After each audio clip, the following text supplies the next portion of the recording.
Welcome to the GTN show. On this week's show, Mark and Heather aren't here, so we've drafted in a special guest. Welcome, Manon. Thank you very much. It's good to be here. Yeah, thanks for joining us. How much do you know about the dark art of triathlon? Not much. I did do one triathlon many years ago.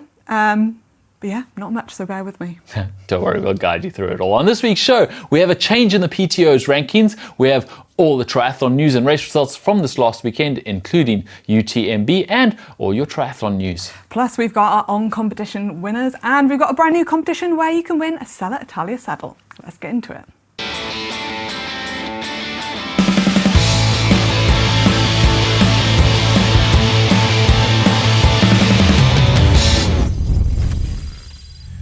Starting as we usually do with Reacts, all the stuff that we've noticed on the internet over the last week or so. And starting with this, the PTO rankings. So if you haven't noticed it, the PTO rankings changed quite drastically last week when the PTO announced a change in their ranking system. So hopefully this is going to make the system a little bit better. The PTO put out this new rankings last week and they've shifted from a 21-month system where after 12 months, your points kind of decrease a little bit, but you do still get points from as races as long ago as 21 months. They've shifted that now to just 1 year. So it's a rolling system over 52 weeks, and the results will only count for 52 weeks. And what they did when they did this was announce the new rankings, and somehow, surprisingly, for a lot of people, Anne Haug bumped Daniel Reef off the top spot, which doesn't seem to make a lot of sense because Daniel Reef won the World Championships and everyone was looking at it going, well, hold on, that doesn't make much sense. To explain to you what happened there, Challenge Roth last year was on the 5th of September because of COVID, and then Challenge Roth this year was in July, and so both of those races have counted for Annie Haug, and obviously Daniel Reef doesn't have two major races counting in the same period, so she's got one less scoring race or one less good scoring race, and Annie Haug has pipped her. But it's a rolling system, so 52 weeks later, that 5th of September race for Roth will fall away and they should all settle down.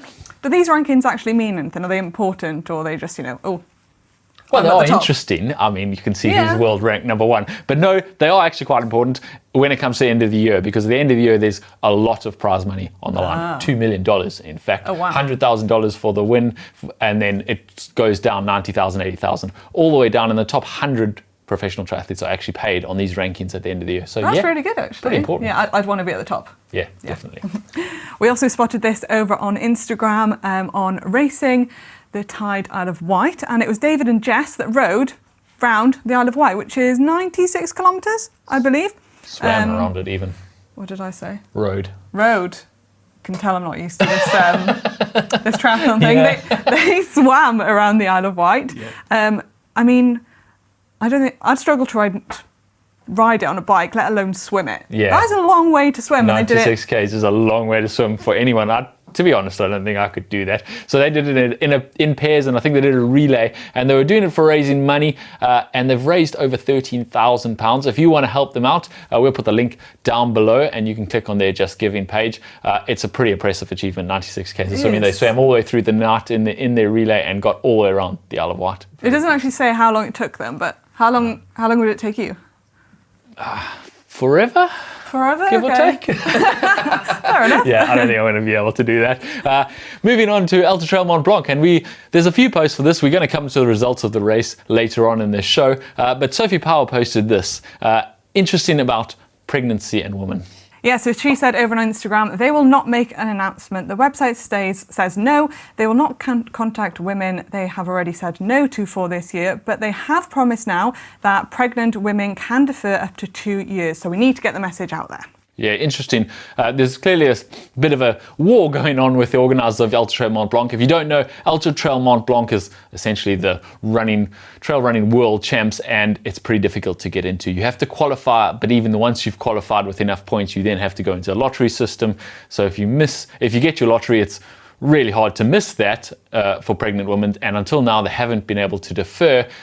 So Sophie Power's putting out there that you can actually defer. They have said you can, but they're not really announcing it, which is a little bit... a little bit sneaky, isn't it? Yeah, a little bit get that sneaky, message out there. Yeah. Someone else going to Ultra Trail Mont Blanc was Jasmine Paris, and she was doing it the eco way. So basically she was using public transport. She vowed not to fly there. It would be a 2.5-hour flight into Geneva and then a very short trip there. Instead, she was taking public transport. which can take her over 17 hours. That's an electric vehicle to the train station, then a train from Edinburgh to London, and then a train all the way across, finally ending her train journey at Bellegarde sur Valserine, and then taking a 2-hour bus to Chamonix. 17-hour journey instead of a 2.5-hour flight is, really putting your race on the line, isn't it? Yeah, it is. Having a big travel day like that isn't great race prep, but I see a point, and that's a lot of logistics to... Yeah. I can just about manage to get myself on one flight with a bike, let alone try and organise everything else before race day. Well, she did make it, and kudos to her for putting the environment ahead of her race. Now it's time for Tri News, and starting with the Super League that is happening this weekend in London, they have immediately had to change their teams that they've only just announced. Yeah, that's right. 3 of the teams have immediately had to swap athletes because of injury and hadn't to pull out. So starting with Bahrain Victorious Scorpions, that's Chris McCormack's team, and Vincent Louis is out there. Also Alyssa Koenig from Switzerland is also had to pull out. So they've drafted in Ryan Fisher from Australia to replace Vincent Louis, and Cassandra Brigand from France to replace Alyssa Koenig, and that's pretty exciting signing. Cassandra Brigand will actually do 4 of the 5 races. She won't be in Malibu, but that is exciting to have her there. Meanwhile, on the cheaters, Martin Van Riel has had to pull out because of injury, and he's replaced by Richard Murray, who's actually won Super League before. And then on the Sharks, Justice Schomburg has had to pull out, as well as Julia Hauser, and they're replaced by Panagiatos Batados and Julia Behrens. As Manon says, the first race of that series is happening this weekend in London, so stay tuned for that. Now on to a triathlete I do know, Non Stanford, is now going into some coaching. That's right, Non Stanford, who is retiring, will take up a position with British Triathlon in a coaching role. The 33-year-old, who won the World Championships in 2013 and recently actually won the European Championships, has announced her retirement, and now she has announced that starting next year, she'll take up a role as an assistant coach at the Leeds Triathlon Centre, helping British Triathlon to coach the next generation of triathletes. Very nice. And over on her Instagram, she said, stepping away from competitive triathlon has been a difficult decision. I've had such an amazing experience on the world-class programme, despite many ups and downs that I've faced during my career. That's largely thanks to people, both athletes and staff. But knowing I'll still be working with the team, albeit in a different capacity, is really exciting. And I can't wait to continue my journey with British Triathlon. Yeah, well done. You even nailed the Welsh accent there. Oh, thank you very much. Yeah, she's also Welsh, of course. We wish Non very well on her new career. Now moving on, and attention is turning rapidly to the World Champs in Kona. I have heard a lot about Kona. Yeah. That's quite a big thing in triathlon, isn't it? It's quite a big thing. And qualifying for it is a big thing. But how do you actually qualify for? That's what everybody talks about qualifying, don't they? All triathletes, basically it's slots. So you have to finish high enough up in your age group or your professional field to get the slot, and then once you got the slot, you can go that year. Yeah, which is why we're discussing this today. So let's get into it. Well, Kona is just around the corner, and people are talking about it, starting with this one from Joe Skipper. So he posted this on his Instagram, and it raises quite an interesting point. He says, just interested in how many other pros are racing Kona or not this year. I'm seriously considering not going with how extortionately priced everything seems to be. What are other people's thoughts? For instance, I had some accommodation booked from 2019, and then the woman cancelled it, tripled their prices, and then said I could rebook it. Now this is interesting because what's happening in Kona this year is, for the first time, they're having a double race day, so Thursday and Saturday. They've got a whole kind of hangover of qualifiers from ages ago throughout COVID that all want to race Kona because it's the first time it's happening in Kona for like 3 years now, and it means too many people. They've split it into 2 days, so they don't have too many people on the race course. But all those people still need somewhere to stay. And Kona is a pretty small town, so it's getting a bit expensive. That is pretty ridiculous. And for a pro to say they're not going to go because it's so expensive, and they've obviously got funding. Yeah. How much is an entry to Kona to start with? Well, pros don't have to pay their entry fee. They pay their annual license fee, which is I think around $900 to $1,000, and that gives them entry. $900 to $1,000 for a license? For the license, for the that's just the Ironman license. So that's only for Ironman events. Obviously, other races either have entry fees or anyway. So they don't have to pay for the entry for Kona, but they do have to pay their own way there. They have to pay accommodation. There's no accommodation provided or anything like that. Age groupers, entry fee I think for Kona is $1,025. That's steep for Yeah, one after you've event. qualified. That's if you get offered your slot after you've qualified. So for like the whole thing, how much do you think roughly it would? Well, you have to qualify, so you have to pay for your entry fee for that race, which is $550 to $750 to enter that race, and obviously travel to that race, accommodation that race. Then you've got to travel to Kona, which is about as far away as you get from anywhere. So flights there, and then accommodation there, which has tripled. Joe has tripled this year, yeah, as Joe's pointed out. Not that it was cheap to begin with. I mean, you're probably looking at around $400 to $500 a night for your accommodation while you're there, and most people are there for 10 days. So it gets pretty pricey. And this is really the question: is Kona now becoming too expensive? I mean, what would you pay for a race, for a cycle race? For a cycle, well, it depends what race it is. But when I was racing, I was on teams. We never had to worry about it. Never even thought about it. I don't even know how that works. But if it's just a local race. On the weekend, it would be like, I don't know, 20, 30 quid. Yeah. I Googled Grand Fondos, they're between 120 and 200 euros to enter, and even that's quite expensive, that's reasonable. But prices like that to race Kona would definitely put me off. Triathlon's great and everything. Even if you qualified? I think so. I haven't got the money to spend.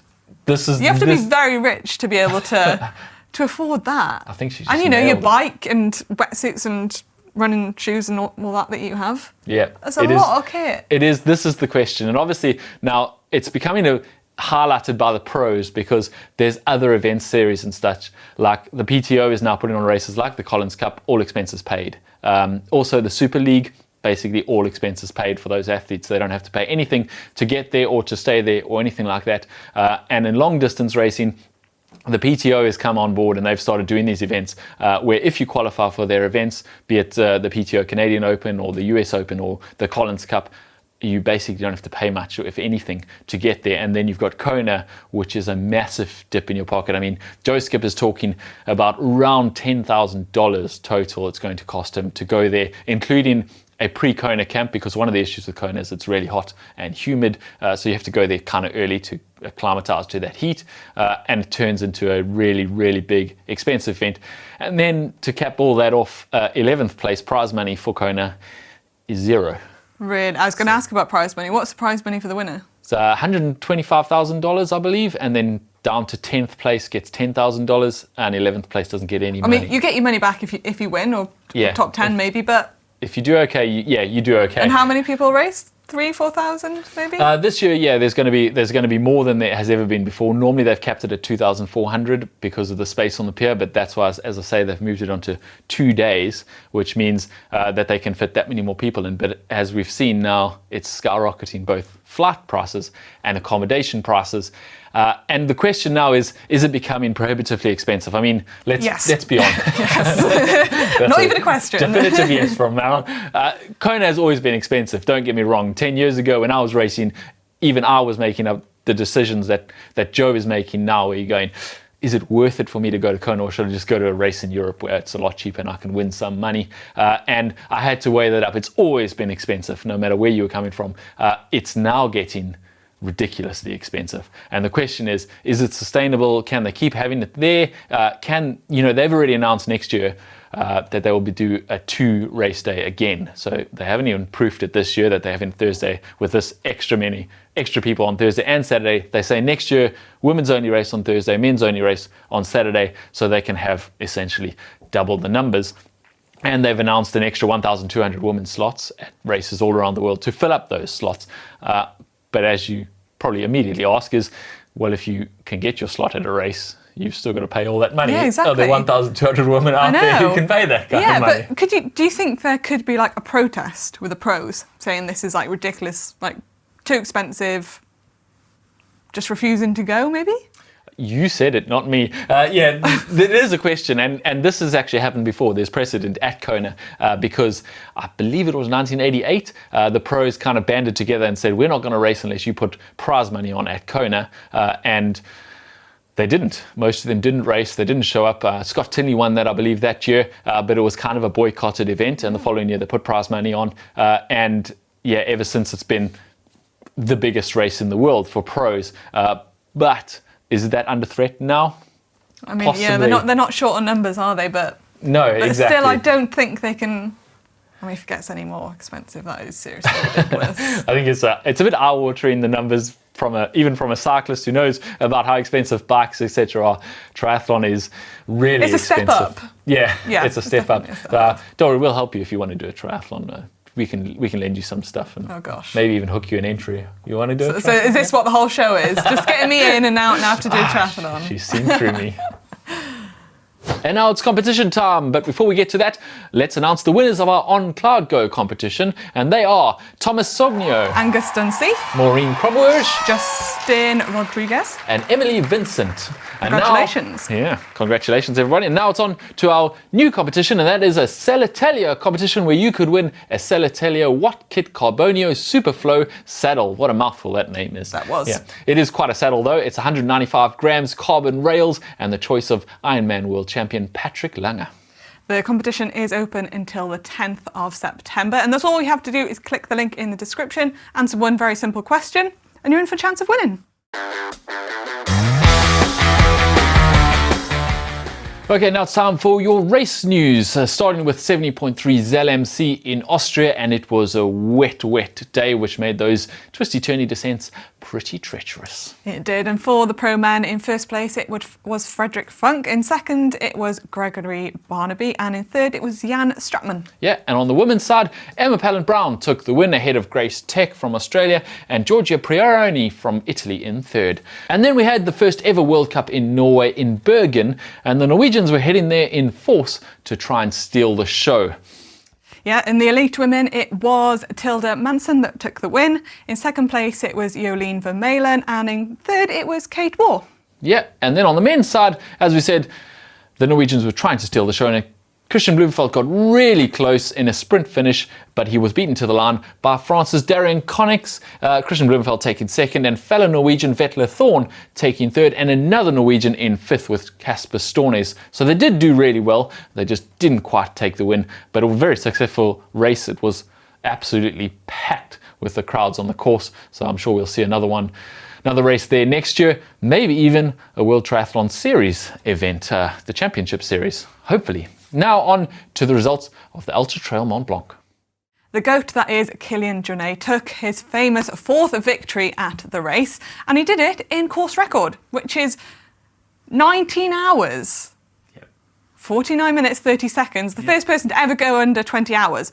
I'm sorry, how far was this? It was 100 miles. 100 miles running? Yeah, over mountains. 100 miles? Yeah. So 19 hours, I know it seems very long for you, but it's actually really, really fast. So yeah, it is a record. Wow. It's the first person ever to go under 20 hours, as Manon says. And I mean, while she lifts her jaw off the floor, I'll go through the rest of the finishers.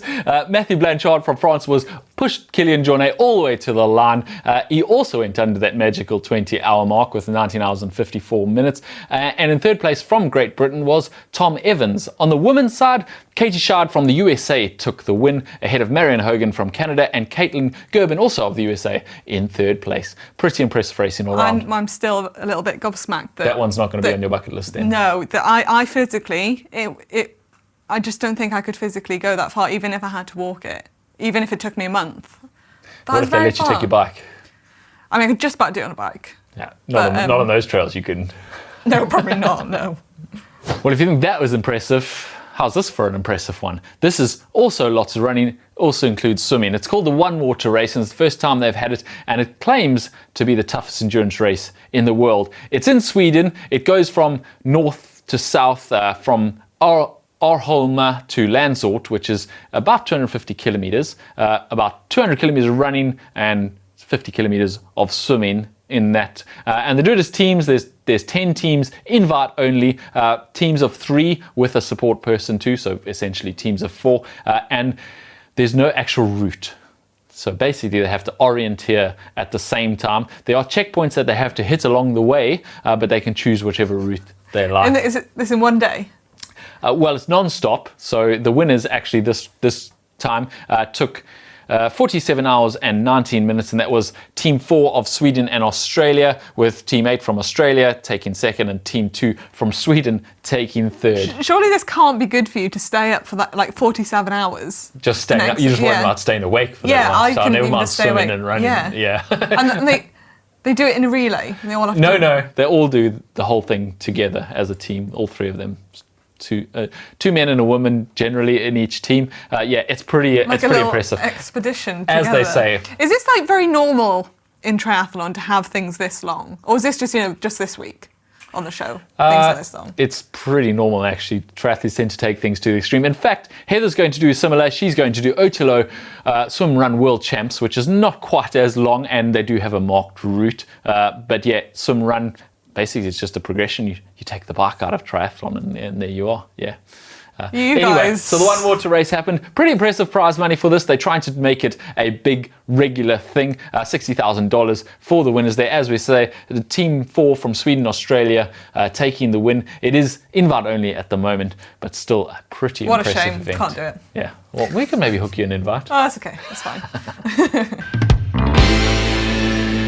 Now it's time to look at some of the stuff you've sent us over the last week. And remember, you can send your own stuff in. Just use the link that's on screen now. Upload any triathlon related content. If you've done a race or photos of what you did last weekend, it has to be triathlon related. But other than that, we'd love to see it. I'm going to upload a picture of us here, because that's triathlon related. Yeah. Maybe I'll get on the show next week as well. Yeah, maybe you will.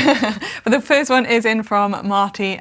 This was my first ever triathlon, the Penticton Ironman. My goal was to finish with icing on the cake being under 14 hours. I finished in 14 hours, 26 minutes, 55 seconds. So close. I mean, well close done. enough. Well done. For just finishing. Definitely. I could well never done, do Marty. Our next one is from Andrew, and he's on a Brompton at the London Triathlon. Wow. He said, I completed my first Ironman this year, thanks in no small part to the hints and tips from GTN. Glad we could help.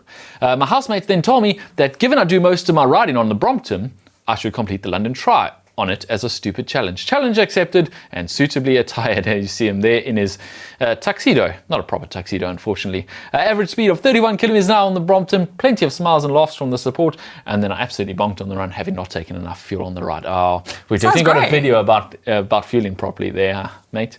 Wow, I love that. Love the Brompton. That's quick on a Brompton as well. Impressive. The next one is in from Gerardo. I'm very motivated to do my first triathlon. I've been training all sports individually and recently started swimming at Shepperton, open water. I'm trying to get my partner involved in the training too. She's mostly a runner.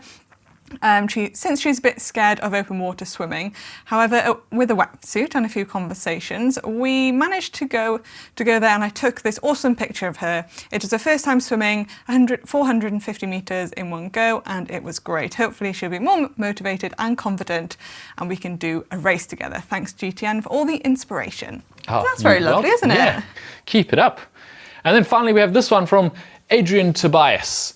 From Desaru in Malaysia, and he says it was his Fat to Fit Ironman 70.3 journey. Basically, he was 104 kgs back in 2017. By 2019, he had got his weight down to 68 kgs, and in July in 2022, he finally raced Ironman 70.3 Malaysia and finished it. Congratulations, Adrian. That is a very impressive story and a very impressive to finish your 70.3. We can't wait to see what's next. Okay, now it's time for the caption competition. And last week we had this photo of Natasha Bedman and Christian Bloomfeld at the Collins Cup. Jerry Olman says, Christian, can you start looking for Sam Laidlaw over there and I'll look over here? Another one in from Triathlon Tips with Coach John. Where did Laidlaw go? He's way back there. Yeah, I think some of these are going over Manon's head. Yeah, she doesn't really know what happened. I'm just not in this little world of triathlon bubble that you are. I'll explain to them after. I'll explain afterwards. Ilya22 says, Christian, well, I managed to change already, so shall we grab a coffee and while we're waiting for Team US and International to finish? Natasha, yep, there's a Starbucks over there. It would be a shamer falling asleep waiting. Ah, clever. Also over Manon's head. Another one in from Joe Banksy. Is the first aid station over there because James burned the US team pretty badly in his caption? Wow, I did. Anyway, yeah. Another one in from Keith Dawn. Christian, which way to victory? Coach, that way. Oh, keeping it simple. Our winner this week, though, is David Gunnan, and he says, just make sure you get yourself onto that Blumenfeld carpet first. Well done, David. Get hold of us, and we'll get a prize out to you as soon as possible. And this week, we have this image from our eBay triathlon. Well, no prizes for guessing what's going on there. Wow. What got a caption for us? I mean, I actually have no words for this image. That's no comment on that. Probably the best.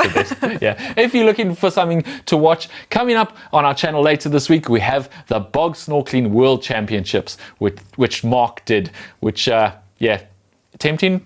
No. So all you do on this channel is do ridiculously long, expensive things on bikes, running and swimming, because one sport isn't enough, and then you go snorkeling in a bog. To be fair, I didn't go snorkeling in a bog, and I don't think you'll ever catch me snorkeling in a bog, but Mark did, and it promises to be a pretty interesting video, if a little bit disgusting. If you are looking for something to watch right now on the channel already is our cheapest triathlon possible, which is where that caption photo came from, and yeah, plenty of hilarity in that, so click over to that and watch it now. Well, we've got loads of other videos on GTN as well you can watch.